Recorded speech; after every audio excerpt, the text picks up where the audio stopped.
Saudações alviverdes a todos. Eu sou o Conrado Cacassi. Estamos começando mais um react da entrevista do professor Abel Ferreira.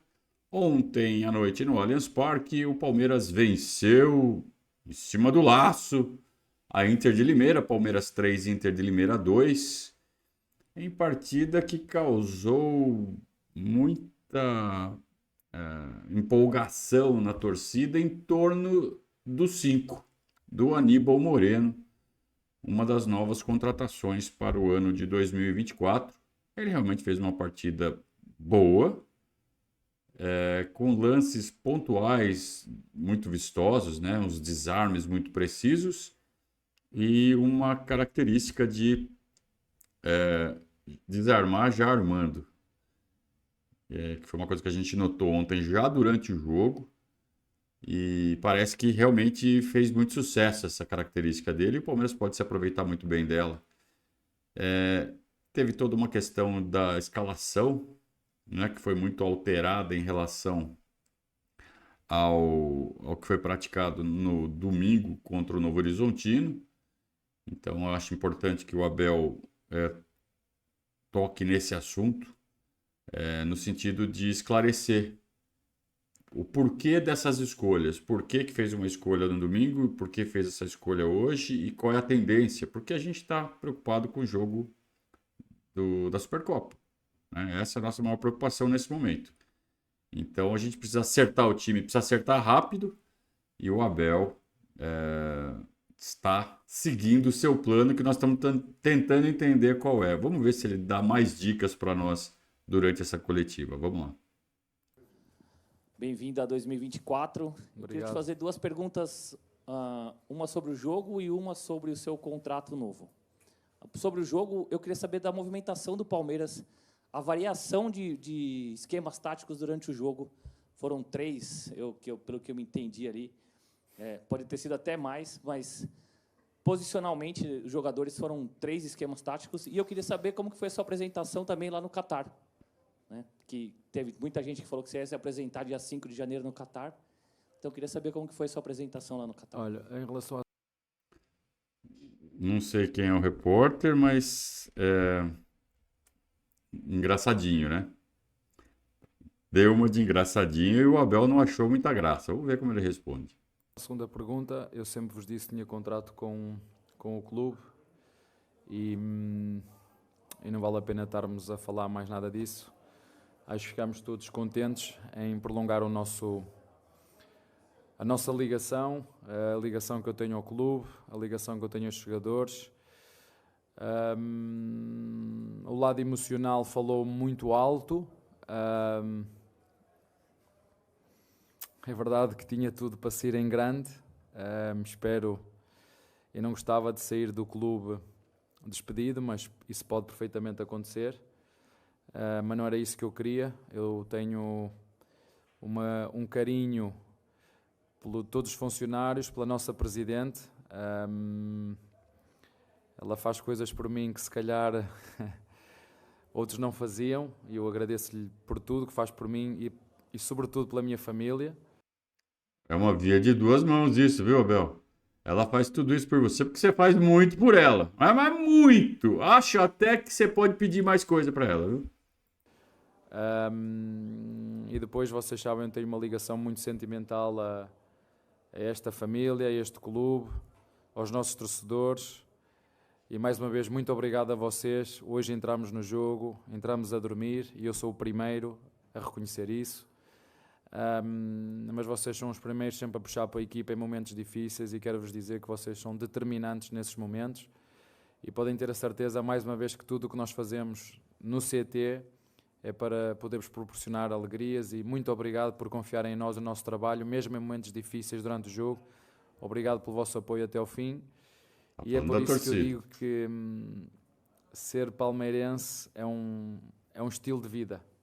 E, portanto, e como eu tenho mais coração do que cabeça, a ligação é muito grande. Em relação à primeira pergunta, para não me chamarem professor Pardal, porque eu não gosto de inventar nada. Eu gosto muito de jogar, só vos vou dizer isto para também não estar a abrir muito jogo e também para vos fazer vocês verem o jogo com outros olhos, ver o jogo com os olhos de treinador e não com outros olhos. Eu gosto muito de jogar com relações numéricas. Se o adversário pressiona com 1, eu posso ir com 2. Se o adversário pressiona com 2, eu posso ir com 3. Se o adversário tem 2 no meio campo, eu gosto de meter 3. Se tem 3, eu gosto de meter 4. Para de explicar tudo, Abel, senão todo mundo vai saber o que você faz. Gosto de atacar a linha do adversário sempre ou em igualdade numérica ou em superioridade numérica, criando essa vantagem em cima da linha do adversário. É isso que eu procuro fazer. Sim, fizemos um ajuste em função do que o adversário estava a jogar. Nós pensávamos que esta equipa vinha com uma linha de 4, depois fechou com uma linha de 5, já tinha feito o novo Horizontino, e temos de estar preparados no futuro para isto, para as equipas.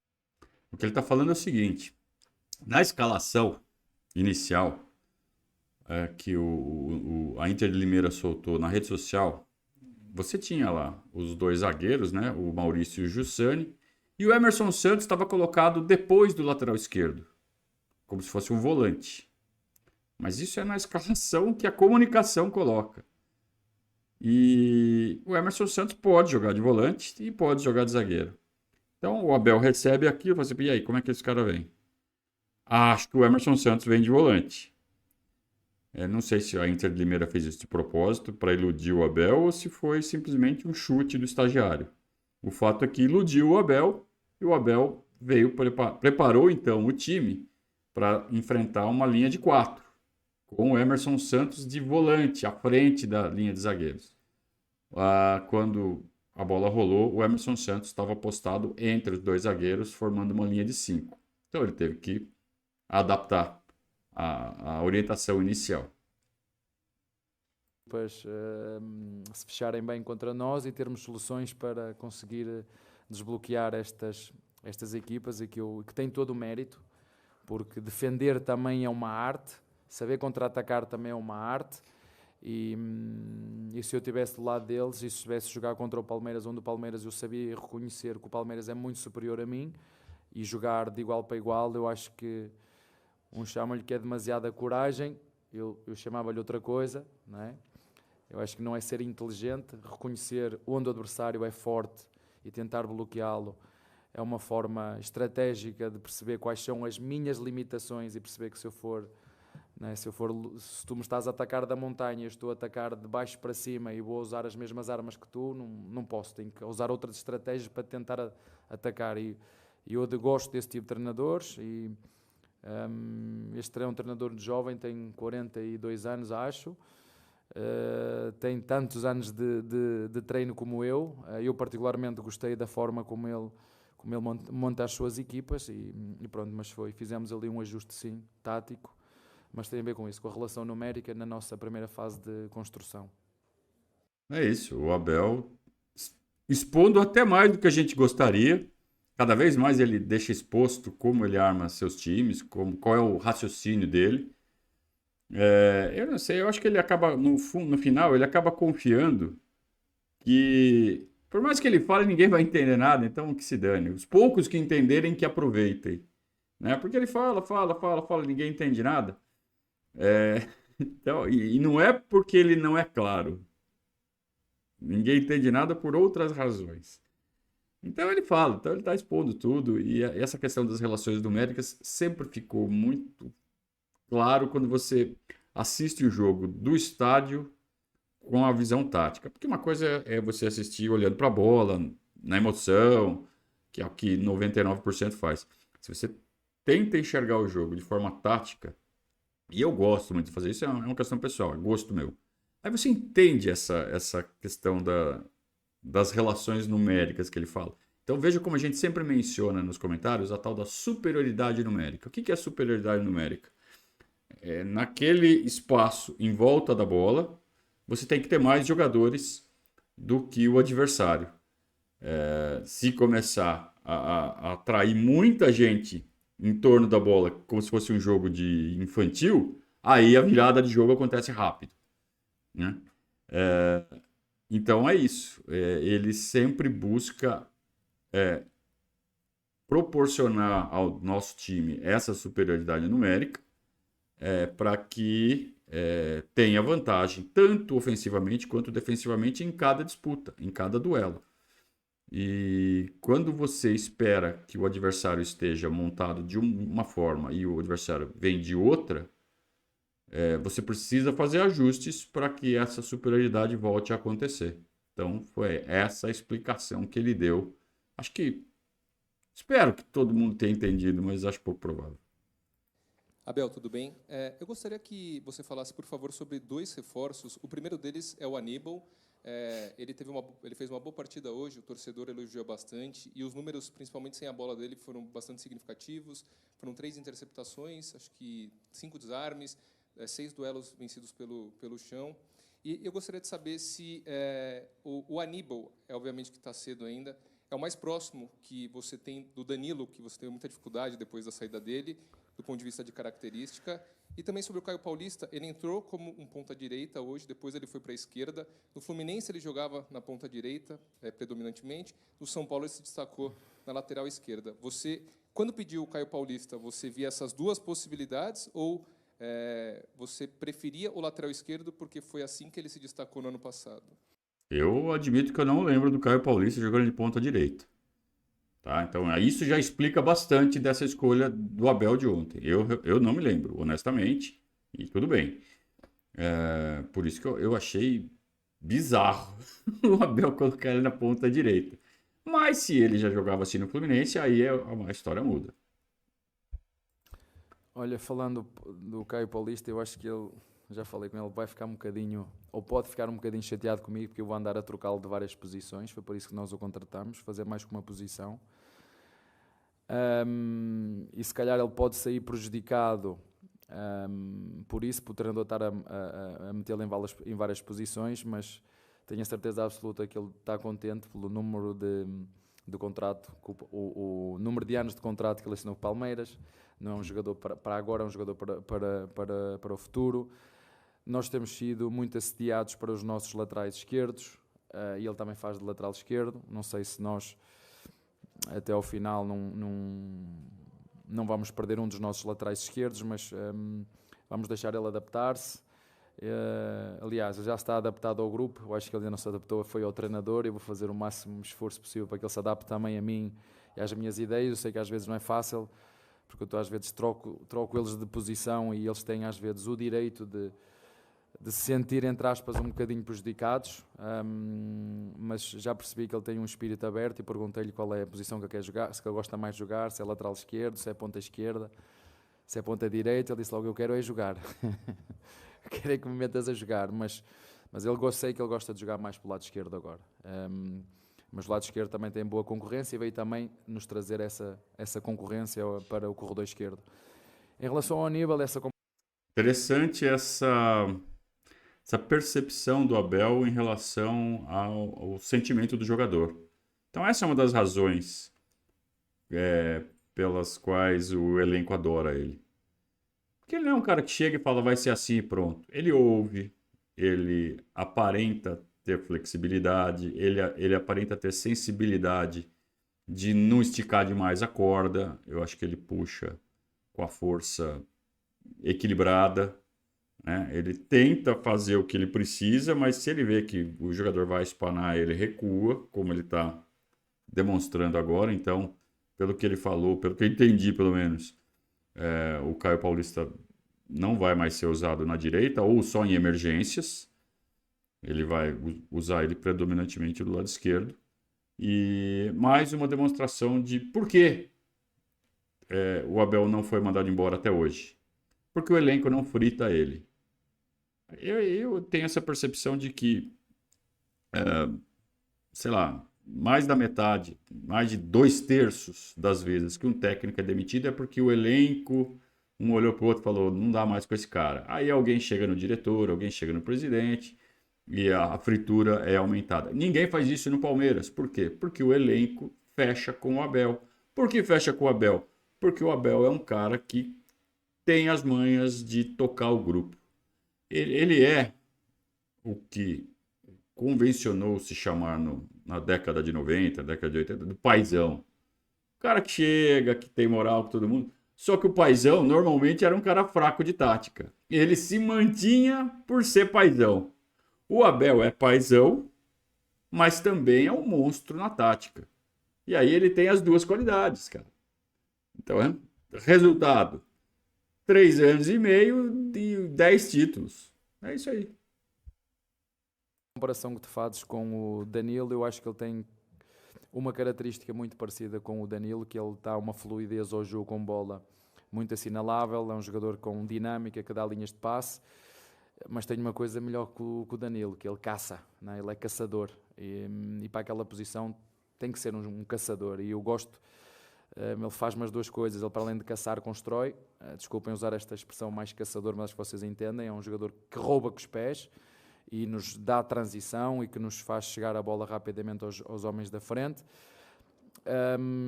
Chegou quando o clube conseguiu contratar, nós já o queríamos contratar há mais tempo, mas nem sempre é possível. Eu sei que muitas vezes o treinador de Palmeiras faz exigências à direção, quer este, quer aquele, mas nem sempre é possível.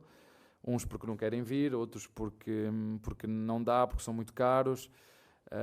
Mas eu sei que o clube fez um grande esforço e acho que agora com o tempo é uma solução boa. Acho que vamos chegar com um meio campo fantástico. O Rios hoje que era para ter jogado, mas em função do resultado não deu. Tivemos que meter o Jonathan em vez do Rios, que também foi um jogador que cresceu muito o ano passado e seguramente também vai ver as suas condições contratuais melhoradas porque merece. Temos o Menino, temos o Atuesta. Acho que este ano, em termos de meio campo, vamos ficar com o meio campo. Neste momento, na minha opinião, é a posição com mais competição, porque depois sabemos que pode haver um outro jogador que pode ir para as seleções, o próprio Rios, o próprio Veiga, e nós temos que ter outras opções para continuar com esta demanda que é o Campeonato Brasileiro dos jogos que temos. Portanto, muito satisfeito com o comportamento deles, com o rendimento. Eles também sabem quais são os critérios de escolha do treinador: rendimento, estratégia, comportamento. Portanto, estão alinhados. Agora é continuar a olear a máquina, que é o que estamos a fazer, carregar baterias. É verdade, há parafusos que têm que ser apertados, isso é notório, né? Temos aqui algumas partes da máquina que têm que se apertar parafusos, isso eu vejo, vocês veem, mas eu sei que há aqui jogadores que conseguem fazer melhor e vão fazer seguramente. Eu estou gostando muito do espírito do Abel. Parece que ele voltou de baterias recarregadas, né? No fim do ano, a gente lembra das coletivas. Porra, ele tava de saco cheio. Aliás, ele usou até essa expressão, tô de saco cheio. E parece que hoje ele tá leve, né? Ele tá tranquilão, ele tá positivo, ele tá otimista. É bom ver ele assim. Os parafusos que precisam ser apertados, eu acho que são os posicionamentos... Em relação ao meio-campo, né? Que ele mencionou. O posicionamento do Aníbal ainda ontem deixou uns buracos. E natural, né? Ele está começando uma parceria com o Zé Rafael. Vai ser ele, né? O Rios, que me desculpe, o Atuesta, que me desculpe, vai brigar com o Veiga, talvez. O Menino, que me desculpe, mas Fabinho tem tempo ainda, né? Para aprender e ele estava fazendo uma temporada muito boa no ano passado. Merece continuar tendo chances. Mas não tem para ninguém. Esse Aníbal, ele realmente mostrou assim, um potencial absurdo. E eu me preocupo um pouco com o hype que está se construindo em cima dele. Muito grande. E aí vai vir muita cobrança. E isso talvez o prejudique. A gente tem exemplos recentes disso, então isso me preocupa um pouco, mas é inevitável, porque torcedor é passional mesmo e isso faz parte. Então, tecnicamente ele é muito bom, ele tem essa característica de desarmar já armando, que é muito legal, muito importante num time vertical como o Palmeiras. Mas ele ainda precisa se entender melhor em termos de posicionamento com o Zé. E o Zé também precisa fazer essa leitura e talvez até também ajudar nesse posicionamento coletivo. Eles são uma dupla, um completa o outro, um complementa o outro. Então não é só o Aníbal que tem que se adaptar ao Zé. É uma via de duas mãos também.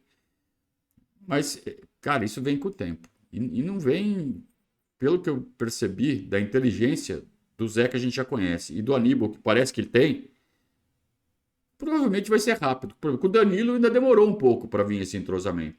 Ele veio no final, mas demorou. Acho até que com o Aníbal vai vir mais rápido. Então, estou realmente muito otimista com essa formação do meio campo.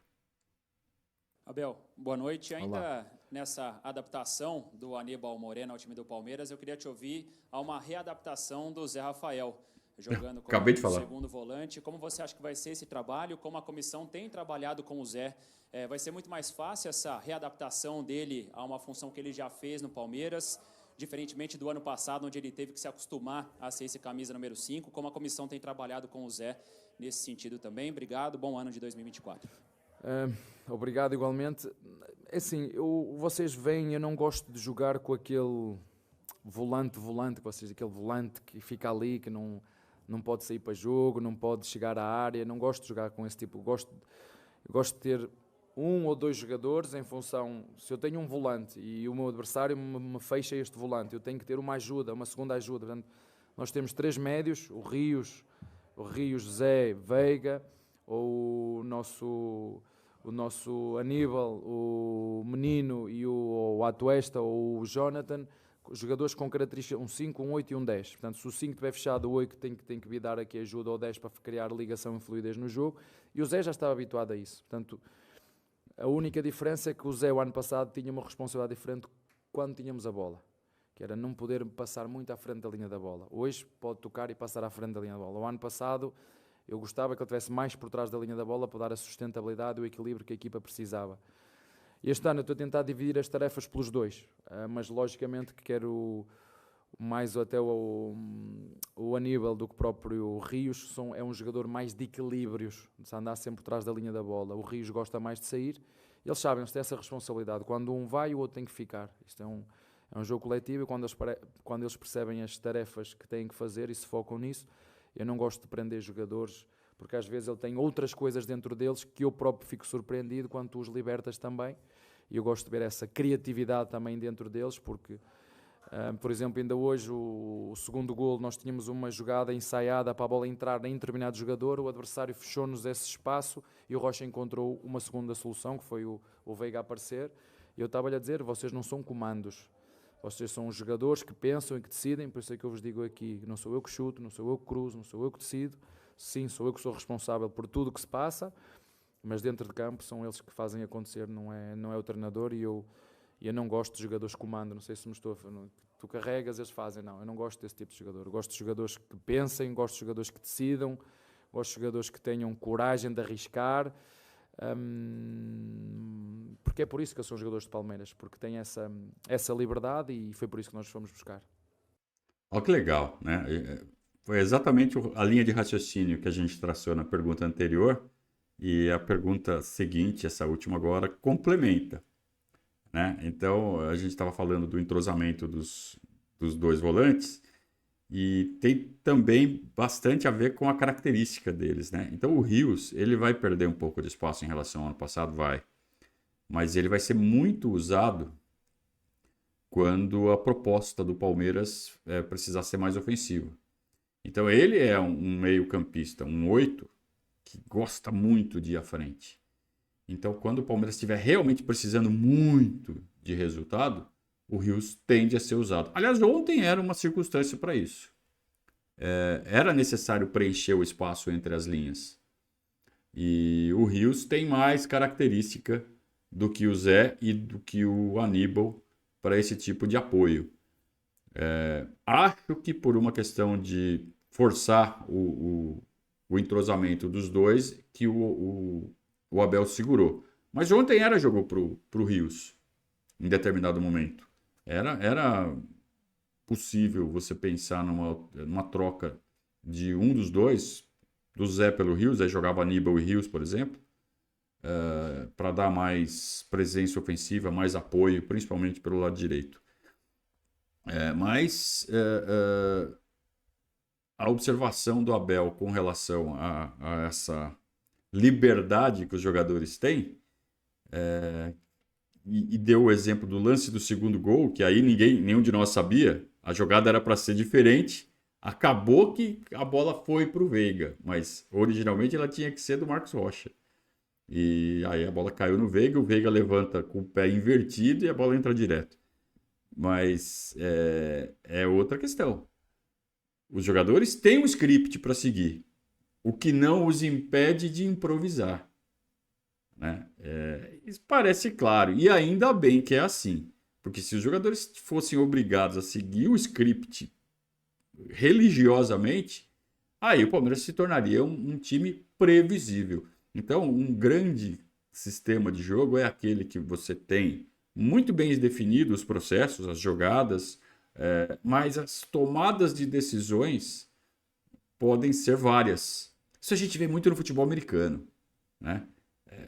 Se ensaia a jogada de um jeito, a movimentação acontece de outro, o quarterback improvisa. E às vezes saem umas putas jogadas por causa disso.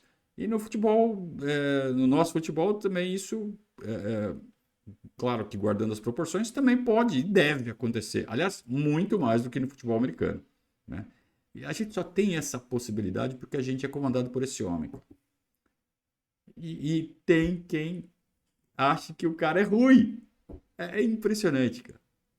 Futebol faz isso. Futebol proporciona vários entendimentos. Então, às vezes eu falo assim, porque vocês são burros, vocês não entendem nada. Não é isso. Eu sei que não é isso. Né?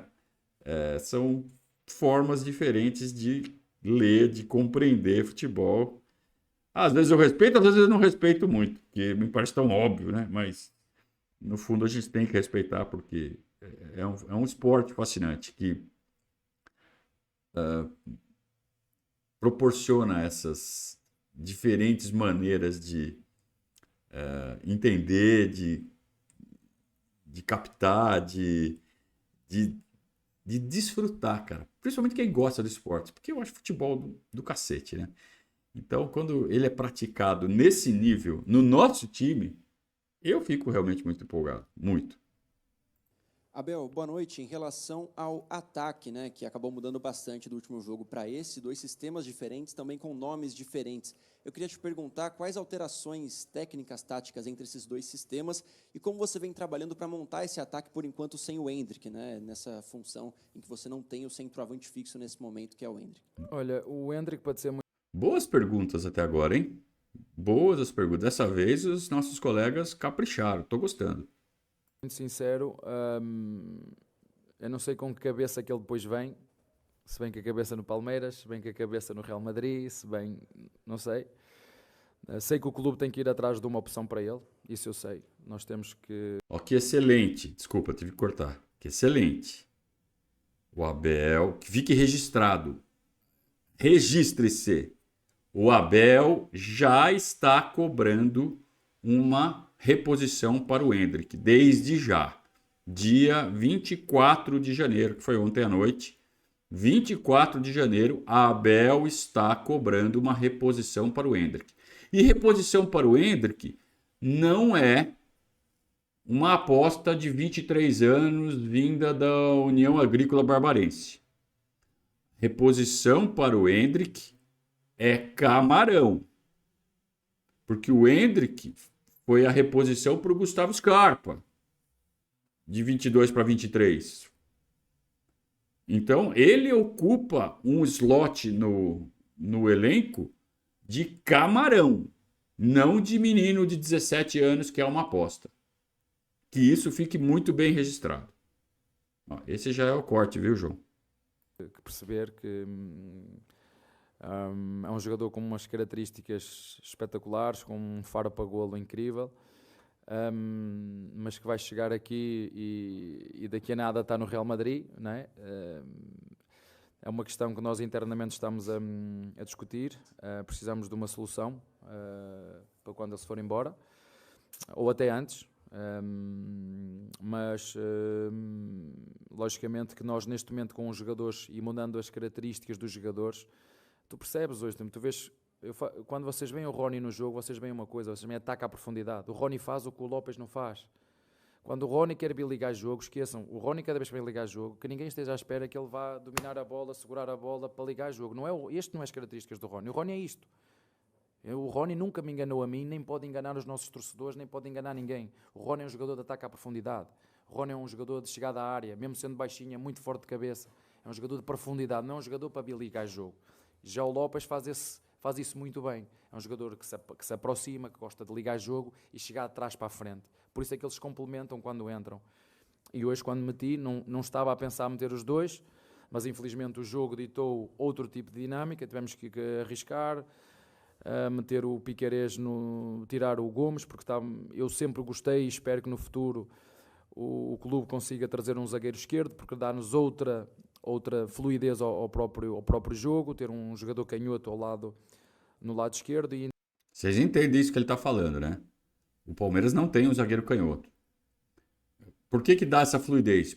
Por causa da direção do passe.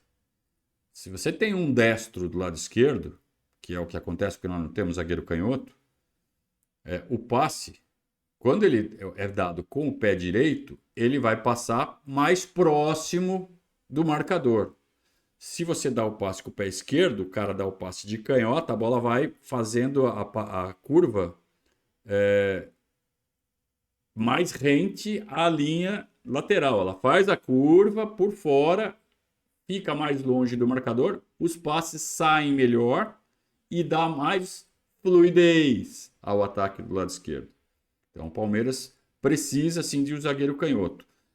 Era a intenção ter trazido um zagueiro gringo que acabou, não lembro o nome dele, que acabou sendo reprovado no exame médico. E aí veio o Murilo, que compensou o fato de ser destro com um passe razoável de canhota, mas não é o forte dele. E no momento ali da improvisação, no momento do calor do jogo, nem sempre ele vai virar o corpo e dar o passe de canhota, ele acaba dando o passe de direita, e aí é um passe mais arriscado. E ele compensa isso com muitos gols de cabeça, muitos gols de aproveitamento na bola parada. Então, ok, mas vocês viram como ele, na essência, prefere que o zagueiro do lado esquerdo seja canhoto, e tem que ser assim, porque o futebol sempre foi assim e não é à toa, né? É muito simples de entender. Então decidimos meter o Rony para atacar a profundidade, o Lopes de jogar de segunda atrás do Rony, e acho que são dois jogadores diferentes. Também já vos disse, nunca escondi aqui a ninguém isso já vos abri o jogo. Eu gosto de ter jogadores de características diferentes. Temos um Rony de ataque à profundidade, temos o Lopes, que faz muito bem a ligação de apoio, e na troca do Hendrick eu gostava de ter um jogador na frente que fosse mais um avançado de referência. Vamos ver se é possível ir buscar, sabemos quanto é difícil. Temos algumas soluções, não sei se vamos conseguir chegar, mas precisamos de um terceiro elemento para esta troca que vamos fazer com o Hendrick. Como te disse, temos o Rony, que eu gosto muito, o Lopes, que também tem um jogador que está a crescer. Eu estou sempre a desafiá-lo, disse-te, parece que não tem sangue argentino.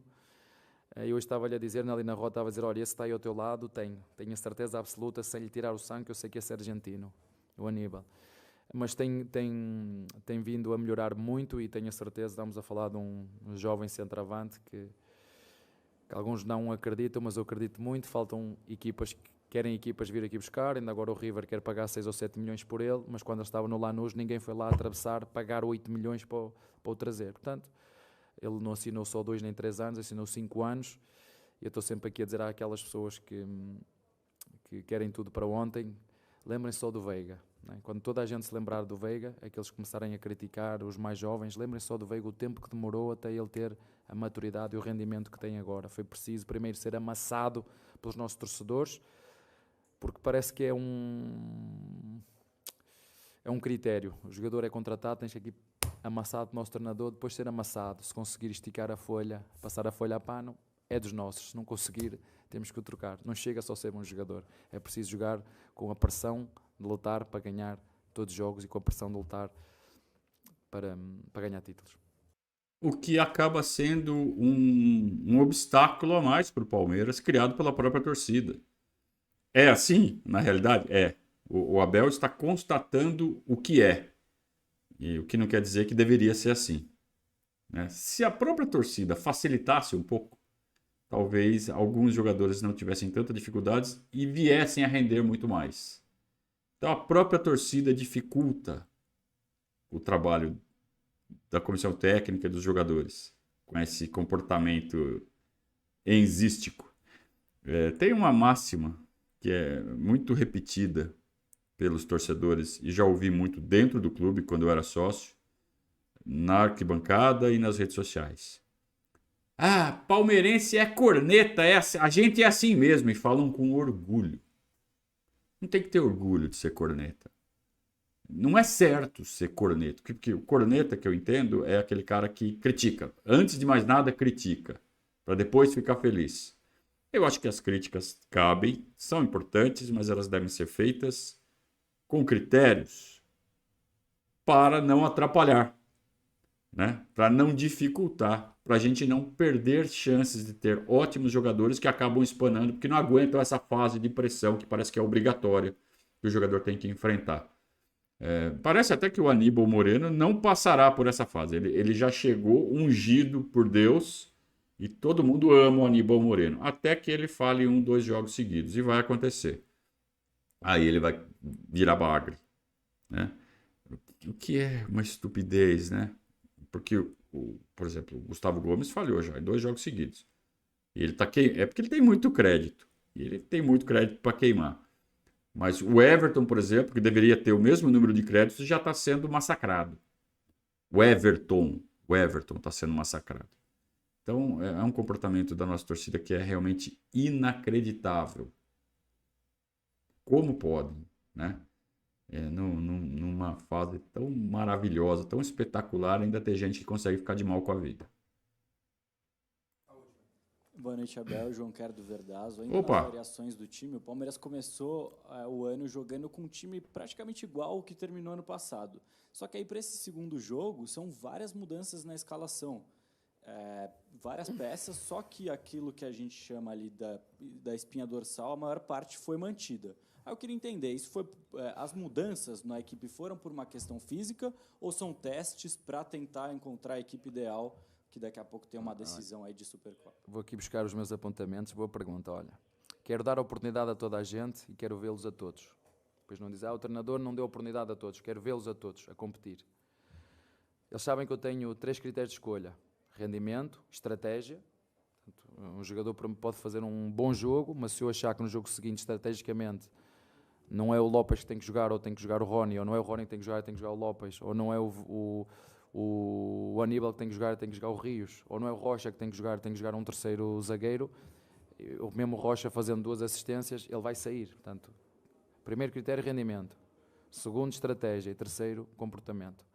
São os critérios de escolha. Portanto, como te disse, estou a dar a oportunidade a toda a gente de jogar, de se poder mostrar, porque vão ser todos precisos ao longo do ano. Temos uma série de jogos, agora este vinha com 2 dias de descanso, agora temos 3.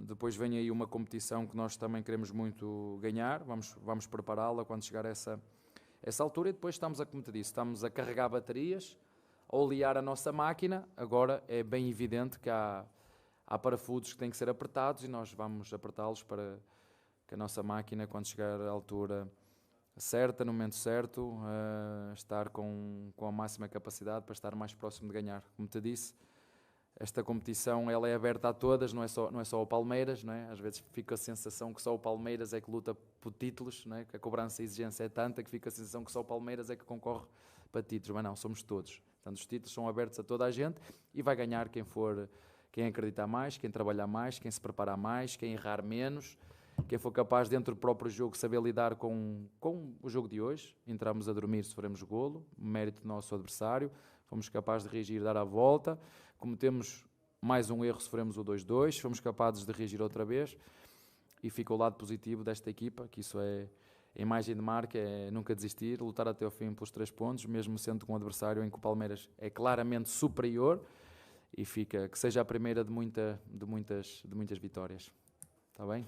Abraço. Never give up. Interessante. Bom, primeiro, parabéns ao João pela pergunta. Ótima pergunta. Mais uma vez elogiado pelo Abel. Eu tentei usar a maquininha do Galvão Bueno para tentar entender essa diferença de escalações em relação ao jogo do Novo Horizontino. E me pareceu, num primeiro momento, em que a escalação de ontem é a que ele tem na cabeça, que ele quer desenvolver como time base, e que o jogo do Novo Horizontino ele o encarou como um coletivão. que a estreia da temporada realmente foi hoje. Por isso que ele mudou 6. E que ele botou os outros 6 no primeiro jogo, meio que para poupar os caras fisicamente. Mas pelo que ele está falando agora, ele está dando chance para todo mundo. Então o que ele fez? Pode até... Aí a gente ainda não sabe. Saberemos talvez com a sequência. Se o jogo de ontem foi realmente o time base, como a gente imaginou, e aí ele usou o jogo do Novo Horizontino, não por questões físicas, mas como ele disse, para dar chance para todo mundo ter chance de aparecer. Ou, se ele ainda não sabe e está só observando, botou uma turma, depois botou outra, e aí sim vai fazer uma observação, um conjunto de observações para saber para que lado vai evoluir. Então não sabemos, com tudo isso, não sabemos em que grau o Abel já está decidido e em que grau ele ainda está tirando dúvidas. E saberemos com as próximas escalações, né? E no final isso acaba sendo bom porque não entrega de mão beijada para o técnico do São Paulo o que ele vai enfrentar. Talvez, quando chegar na véspera do jogo, ele já tenha mais elementos para isso. Mas quanto menos tempo ele tiver para pensar a respeito, melhor, né? E assim o Abel vai encarando essa competição que ele vai ter com o Thiago Carpini hoje é quinta-feira, daqui a 10 dias. Tá certo? Bom, muito bem. Eu achei muito boa essa coletiva. Foi rápida, foi de 20 minutos, mas o nível das perguntas ajudou muito. Todos os perguntadores foram muito bem e extraíram boas respostas do Abel. Então não teve resposta mal-humorada, então, talvez também um pouco por causa das baterias recarregadas, né? Ele está mais leve, está mais positivo, né? E também já talvez um pouco mais conformado com o terreno onde pisa. Então não adianta malhar ferro frio. Ele está conformado com o cenário e está focando no time, no desenvolvimento do time, na equipa, no relacionamento com os jogadores, na adaptação dos novos jogadores. E eu estou ficando cada vez mais otimista vendo esse tipo de declaração do Abel. Vamos em frente, a gente segue o nosso trabalho e acompanhe o Verdazo nas redes sociais. Aqui no nosso canal, peço a você que deixe o seu like no nosso vídeo e que se inscreva se ainda não o fez, né? Seja um inscrito do nosso canal e, se possível, claro, torne-se um padrinho do Verdazo. Ajude a gente a manter este projeto funcionando. A gente que tenta fazer esse projeto com tanta honestidade, com tanto amor pelo Palmeiras, a gente precisa do seu apoio. Aliás, queria fazer um agradecimento especial ao padrinho Roberto Custódio, porque eu estava com frio ontem, antes do jogo. Eu saí de Sorocaba com 27 graus, cheguei em São Paulo, estava 17. E muito vento no Allianz Parque. Então eu estava com muito frio. E aí, faltando 2 horas para o jogo, eu mandei uma mensagem no grupo do WhatsApp dos padrinhos. Falei assim, quem ainda não saiu de casa, me traz um agasalho. E o padrinho Roberto Custódio me trouxe um agasalho, que eu apareci ontem na live, que me salvou a pele, literalmente. Muito obrigado à comunidade de padrinhos, especialmente ao Roberto Custódio, por ter salvo minha vida. E assim a gente vai construindo essa nossa comunicação com a torcida do Palmeiras. É um prazer, uma alegria enorme estar fazendo esse trabalho. Um grande abraço a todos, até a próxima. Saudações alviverdes.